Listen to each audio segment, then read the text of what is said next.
So starting with cents per mile, that was the one that you saw on the left side of the screen there, otherwise known as basic mileage reimbursement. Most people probably have exposure to this, whether it's yourself that, drove a couple miles, you got reimbursed on them, or a couple peers around you.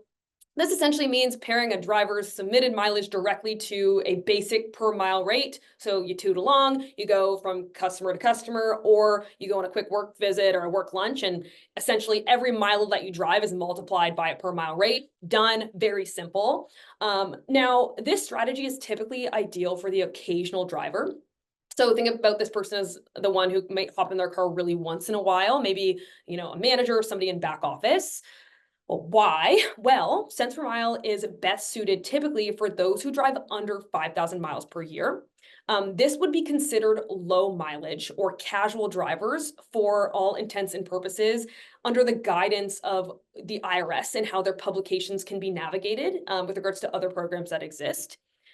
This is because most companies who use this approach also pair it with the IRS standard rate. And that this year, the IRS standard mileage rate is 67 cents per mile in 2024. Hasn't changed yet. And it's typically updated annually, sometimes a little bit more frequently. And basically what the IRS standard rate means, without going too much into the weeds, is it's the national average that the IRS has declared is the cost of driving across America in this year, right? So that's 67 cents per mile. Companies can then pay up to this rate per mile and be permitted to pay no tax on exchange. So you can pay up to 67 cents per mile or below, and it's not taxable if it's on business mileage, of course, right? So this is often a very simple approach, perfect fit for the occasional driver. And it doesn't have, these drivers are drivers that don't have major financial burden associated with using their car. So no major heavy depreciation or things of that nature. So when you pair this per mile strategy with effective reporting tools and simple capture methods, reimbursement can again be 100% tax-free on business mileage. However, when we creep over that 5,000 mile mark, you start to see high mileage territory, right? So ROI and fairness of that reimbursement comes into consideration.